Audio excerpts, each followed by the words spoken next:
Hi, I hope you're well. I really hope you've been looking after yourself and that you've had a good week. In this Narrowboat vlog, I'm going to update you on how the HVO is going. I've got a Christmas giveaway as a competition, and also the cold moon leaves us with something that makes Narrowboat life interesting.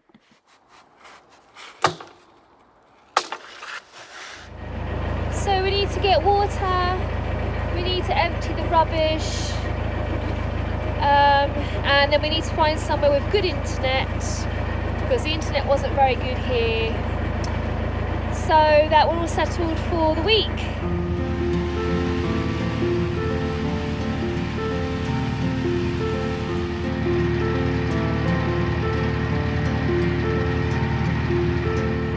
Not very many leaves left.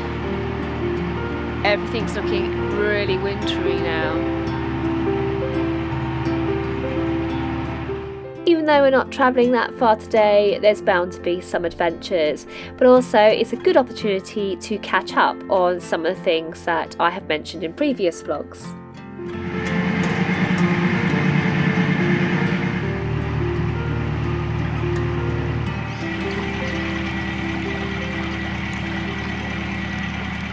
So some of you have asked me how the HVO fuel is running in our narrowboat.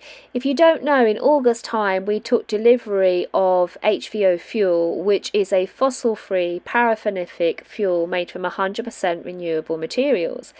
Something that we wanted to try, and we weren't on any paid promotion, it's just something we wanted to do. So let me tell you how it's running. Well, it's running, and that's definitely an outcome that you want when you put fuel in your tank.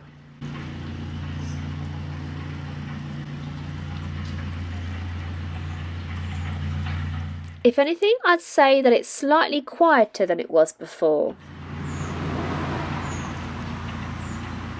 It's working perfectly well in our Bascote heating system and heating up the water and the radiators, and I think it's doing it more quickly, but I could just be imagining that.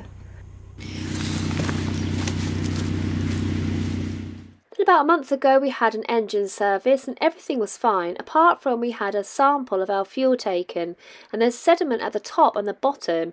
We're not sure what that is. Would you let us know in the comments if you've got any ideas, please? We think it might be because we mixed the red diesel with the HVO.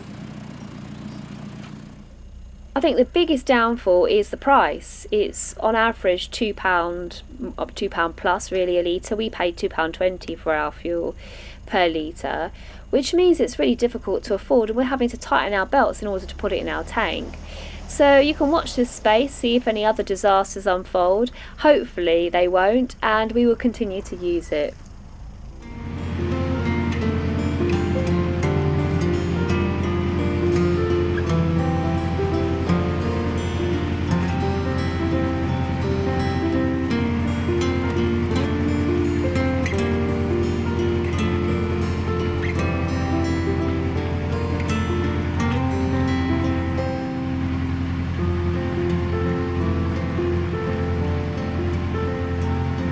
Absolutely amazing, all these birds. Unbelievable.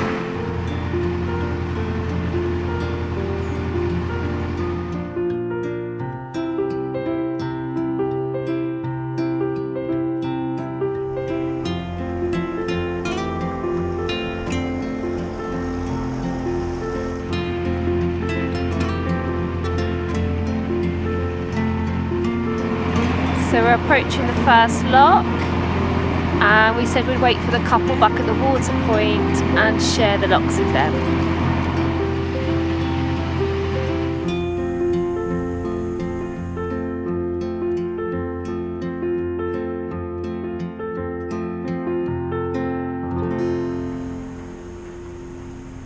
This old red brick house on the left hand side here is Bascote Toll House, and at one time it would have taken the money off the boaters using this waterway system. Now it's privately owned, but what a lovely piece of history. This stretch of canal used to be the actual Warwick and Knapton Canal, and they had single locks, and you can see where I'm walking down here, where the reeds are, that's where the single lock used to be. But when the Grand Union took over due to the Warwick and Knapton bankruptcy, they widened the locks so bigger boats could get through. But the paddle style still reflects the Warwick and Knapton style of lock.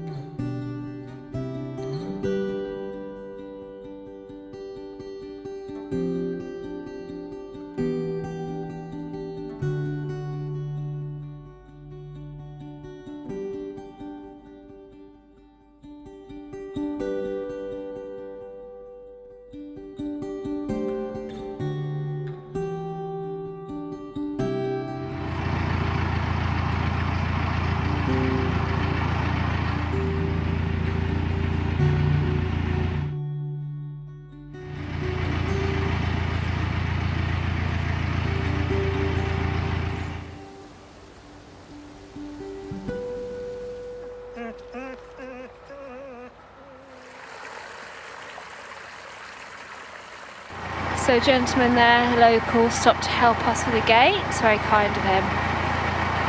And now it's my turn to be kind. It is Christmas after all. So I'm going to be giving away an original piece of my art and poetry work taken from my favourite mooring, one of my favourite moorings of all time, Wickham Fen. And actually this is in a calendar that I'm selling, a limited edition. I don't think I'll do a calendar again. That's in my Etsy shop, which you can go and check. That's all free delivery if you want to buy that. But to win this original piece of artwork, then you're going to need to have a little guess.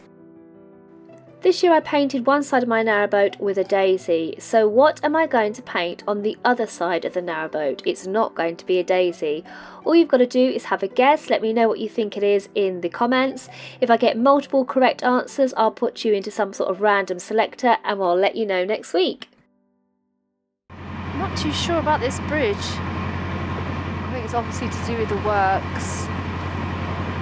The HS2 works.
So our last lock of the day, and then just to find somewhere to moor for the week.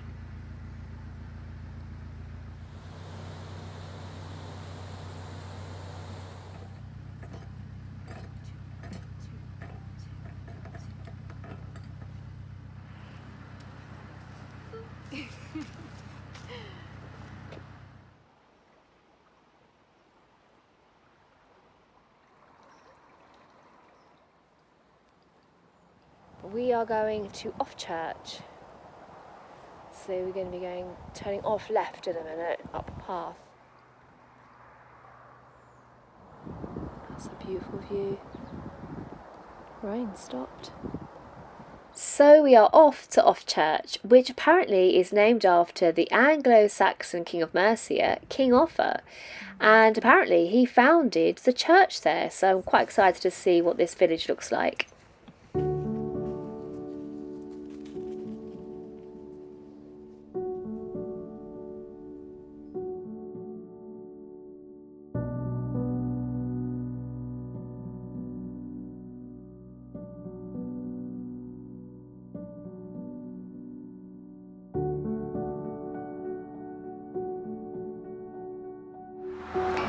It's another one of these love hearts. Isn't it lovely, Seth?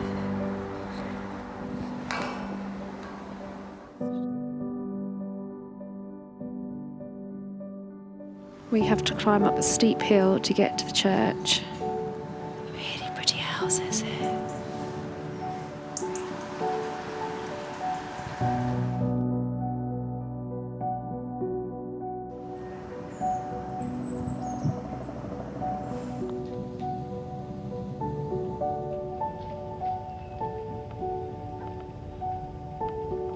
So they've got a bird box, a bat box, an owl box, a hedgehog box and an insect box.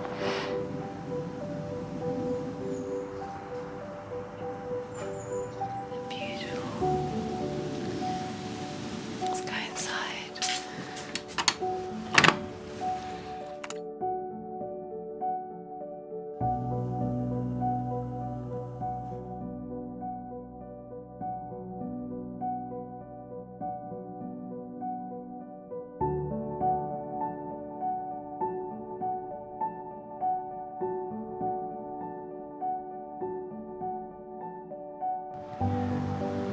Stunning.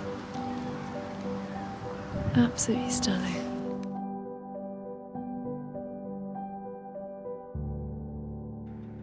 As it's December, I go to one of my favourite books, The Country Diary of an Edwardian Lady, and I like to see what Edith saw in December, and on my walks I'm trying to find a similar sort of thing, so let's see how I get on.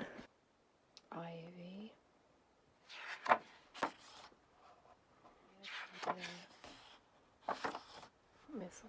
And it seems like she's having the same sort of weather in 1906 as what we are having at the moment. Much of that, but hard white frost and fog.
This is tapioca slime mould, and it's all over these leaves.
Thick, isn't it?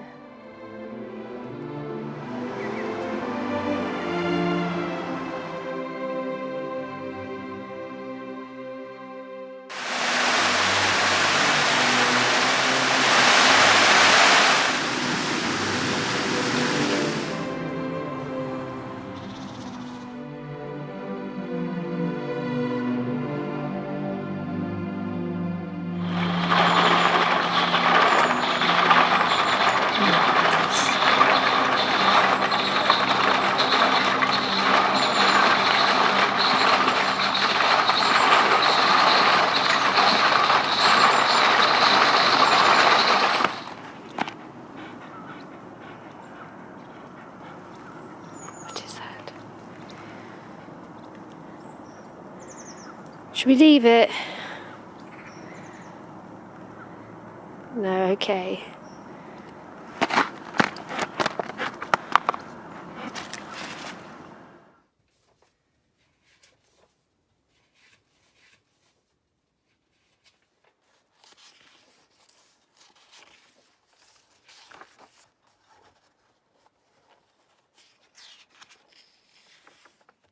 Cold moon, nuzzling rose, claret berries, rosy nose, preening birds, branches bare, crunchy footsteps, spory air, deadly earthballs, pudding slimes, stony craters, ancient chimes, inky etches, moons before, noted down, nature's store,